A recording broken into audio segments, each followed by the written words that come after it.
Retro. Yeah. Electro. Tech. Oh yeah. Hey, turn the lights back on. Wow. Retro electro tech. When real audio ruled the world. Well, hello there once again, ladies and gentlemen. This is Retro Ernest of Retro Electro Tech. And this is the final video, the part 2, involving this Pioneer PL50 turntable, of which came to me because, again, and I'm just going to briefly recap, because the owner believed there was an issue with the cable and it was causing intermittent behavior as far as the loss of signal on one channel. After talking to him, after posting this video, he watched it, he called me back and said that he experienced more problems on the left channel. Now, when I had this unit hooked up to the scope, when I had a piece of test vinyl on the platter and I was checking the output of this turntable, we saw that there was diminishment and loss of signal on the right channel, but there was also the left channel cutting in and out as well. When I really started twisting the cable around, the left channel was dropping out as well. So he just wanted to point that out to me because I was mentioning in the video that it seemed like the right channel was the worst, but he was experiencing a lot of problems on the left. Regardless of that, we saw that there was problems on both channels in the end. So that was on account of a faulty cable, and I mentioned that because the cable, the strain relief, involved this little clamp that was, pressed onto the cable, and these little edges here, they're kind of sharp, and what I mean is that sharp as in they were producing a lot more point pressure on the outer sheath of the cable. Now, it didn't cut into the sheath of the cable itself, but over time and with movement of the cable, I feel that what happened was the internal insulation around the conductors themselves was compromised, and that's why the cable had gotten to the point where it was causing a signal loss. That's where I'm going with that. So this little, this little crappy clamp that was screwed down to the platform here, it ended up causing problems with that cable. So that's the long and short of it.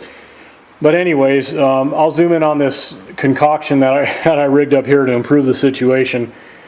So yeah, that's what ended up happening. I cleaned up all these solder joints as well. Obviously this is all reattached, a new cable's in place, and I'll go into a little bit more, but let me go ahead and zoom in on my solution to that whole strain relief issue. So here it is in all of its glory. I know it looks very industrial and a little bit overkill, but that's okay. I'd rather have overkill than underkill. So I ended up bending this piece of metal into a little box bracket, if you will, and installed this Romex connector. And on the other side, where it clamps down on the cable, it's padded pretty good. Extra insulation. I used tape and so forth, extra insulation, and that way when I tighten everything down, the Romex clamp, it's not putting any point pressure, although Romex clamps in and of themselves are not too bad in that regard compared to, at least compared to what was in there. So, yeah, because this was really squeezed on really tight, as expected, in order to provide strain relief. But the Romex clamp is a lot more gentle on the insulation is the point. So there's that, and this is on here really good. I have four screws on each side, and it's very, very solid, so it's not going to go anywhere. And again, I cleaned up all the connections and good to go. So that's what I did, and let me go ahead and we'll take a look at the cable as well. Okay, and here we are. Here's a new cable. I ran a separate ground wire with the cable, which is one of the reasons why I ended up looming the entire cable, well, just about the entire cable. So I have that ground wire running through there as well, so not a big deal. It's all nice and neat, as you can see. So there's that. And here's the section of wire for the lamp that I ended up having to replace because the other wiring was chewed up. Okay, and just real brief, in the last video, the evaluation, I mentioned that I'd probably go in here, do a little bit of cleaning and re-lubrication on the surface as far as areas I can access. And I did in fact do that. I blew some things out just lightly with compressed air, and blew out some loose stuff, and surface cleaned a few of these levers and whatnot with a little bit of anhydrous alcohol and some swabs. Just went in here and cleaned some surface areas real quick, like on some of these slides and these little pivots and whatnot, and ended up putting some light grease where applicable and a drop of like sewing machine oil on a few of the pivots. Again, when I say that, I'm talking about very light application, not getting all crazy and globbing things on and all that. Like I always say, you don't want to over lubricate as well. But I just did that on a few areas, and that's about it. I didn't want to start tearing the mechanism apart. That's really not why I'm in here. And because, again, as I mentioned in the first video as well, because it's a functioning turntable, mechanically functioning, I didn't feel the need to do that anyways. So that's that. Now let me flip around to the top side real quick. Okay, and before I flip around to the top side, I almost forgot. I did oil the oil retaining bearings, the bottom and the top. So you'll notice you can probably see this hose the best, although there's one down here as well that feeds the top bearing housing, and then this one here that feeds this bottom bearing housing that contain those oil retaining wicks, those fiber wicks. So these hoses here have wicks running down them, and so from the top you'll notice here there's this little, you might be able to see this white cup or reservoir here that you put your oil in, and then the wicks will wick up that oil and carry the oil down to the to the wicks in these oil retaining bearings here. So there's that. I also blew out the motor as much as I could, where I could reach with the compressor, and just lightly. I didn't have a lot of high pressure. I didn't have it cranked up to like 200 psi or anything like that, but I just shot some air in there just to blow out any loose accumulation that might have settled in there over the years. And there you go.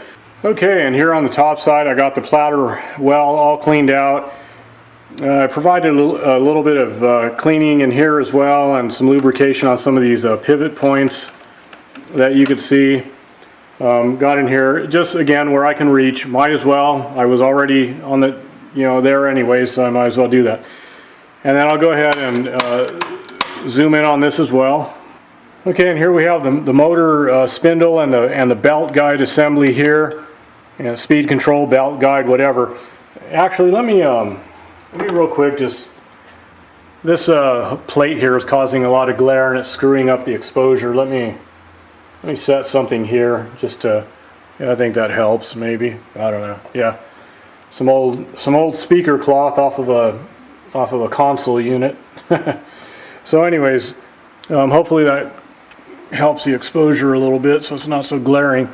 So I cleaned the spindle.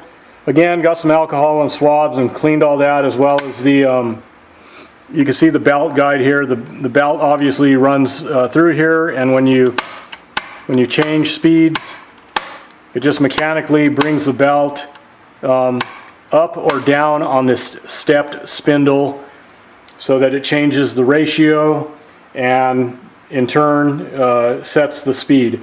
So there you go. So all of this was cleaned out real good and whatnot, and I blew it out with a little bit of air because there was some crustiness in here, so that's all done as well. And you'll also notice too that I have the spindle assembly, housing all removed. Let me go ahead and zoom into that real quick. Okay, so real quick, I'm just going to go over the spindle assembly briefly. It's very evident when you're disassembling it and putting it back together how it goes. You know, looking at it like this, all taken apart, yeah, you know, it's nothing. It's just I had to get everything cleaned up, and once I get a part that I need that was not on board, then I'm going to put it back together, you know, re-lubricate it and all that. Nothing to it. So anyways, yeah, the spindle just drops into this spindle hub or housing here. Let me, come on. Okay, so it drops down in there, and then there's this little metal ring that you see here that just clips into this groove just to prevent it from you know, backing out, being pulled out, whatever. So other than that, there's just this cap that essentially a hard, virtually indestructible piece of nylon, what's referred to as a thrust bearing or a thrust pad or a thrust plate. Different names I've heard it referred to as, so pick your terminology, whatever. So it's supposed to be on top, okay? And I think there's a couple of shims that go in there. There was these 3 shims and a couple of washers here. I don't think these washers belong. Matter of fact, I'm pretty sure they don't, and I'm not going to put them back in there. Now the shims here are a different story. I don't know if all 3 of them go in there or if an extra one was added. I think that there might have been more shims that were added because there wasn't a thrust pad, plastic, nylon, whatever thrust pad in there that the bottom of this spindle rests on and sort of rides on, especially once there's oil back in there and all that. Okay, so this shouldn't be just sitting on bare metal, in other words. The nylon pad, plastic pad, whatever, bearing is what this thing rides on, and it's supposed to provide a very smooth surface for it to ride on, especially when there's oil in there. So the shims apparently sit on the bottom of that thrust pad, that plastic thrust pad, and you know, just for spacing purposes. So being that they weren't using that, there wasn't even any evidence that there was one in there. Usually you find fragments when they're all deteriorated and blown apart. You'll find the fragments in there, but there wasn't anything like that. So I think that these were used to compensate for that, which was a bad idea. It looks like the bottom of the spindle, though, is okay. It doesn't look like it was damaged from just, you know, sitting there and riding on metal and all that. So that's good. But anyways, I'm going to have to source a one of those nylon thrust pads or whatever. Now, I know that there's someone or maybe a few people selling them, and I think they refer to these replacements as Delrin or something like that, DELRIN. It's just a technical piece of nylon or plastic, but apparently somebody already has the thickness of them figured out, which is why they're selling them. They're selling replacements for these, and that's good and everything, but it's just the price is excessive. So, and I won't get into what that is. You can look that up if you want. Excuse me. But anyways, but yeah, just for a little piece of plastic, a little plastic pad, you know, thrust bearing, whatever. Yeah, I think it's a lot of money. But anyways, I'm not going to make one myself because I don't have the time to, you know, screw around and experiment with the thickness of the, you know, the plastic or nylon, and you know, along with the shims and all that. So I am going to have to do some experimentation, but I don't want to be, you know, cutting the nylon or the plastic and shaving down the thickness or whatever the case, or building it up, stacking them and all that. Apparently somebody already has that figured, I suppose, even though it's not rocket science, but essentially what you don't want, you just don't want the platter to rub. You want the right spacing between the bottom of this cap and of course the bottom of this spindle here. So that's why, you know, there's probably a need for a couple shims maybe a couple of these. I don't know if I'm going to need all 3 of them back on board when I have that new nylon or plastic thrust bearing. I don't really know how that's going to work out. I'll have to experiment with that.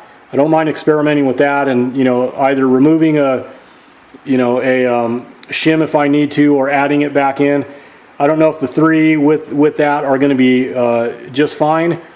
So if the platter rotates well and there's no rubbing or anything like that, and the rotation is nice and smooth, well then that's what you want.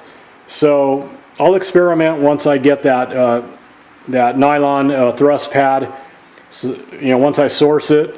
But yeah, I'm removing these washers from the equation, and I'll probably just go with these and the thrust pad and see how that works out, is my point, and then adjust from there as needed. So anyways, that's all for this. When I get that, plus I'm waiting on the stylus as well, because I mentioned that there was a bad stylus in here. The cantilever on it seemed to be pretty bouncy because the little rubber suspension on the cantilever was worn, and it just seemed excessively bouncy, so I'm replacing that. So I'm waiting for that to come. I already ordered it.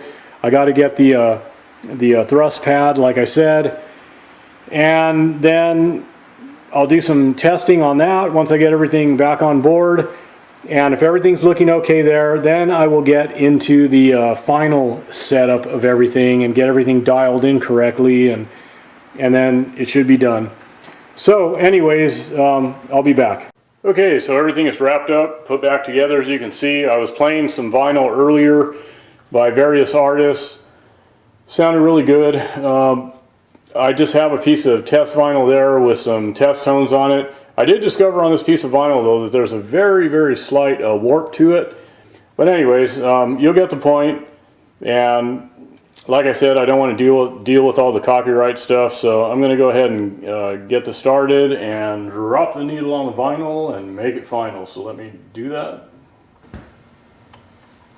Band 5, low frequency sine wave test tones.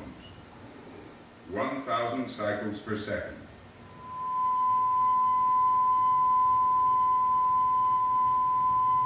All right, so 800 cycles. all right, that's enough of that. Don't want to listen to that any longer than need be. But yeah, everything is looking good. No more intermittent behavior, no more cutting out, no more, nastiness as far as that goes.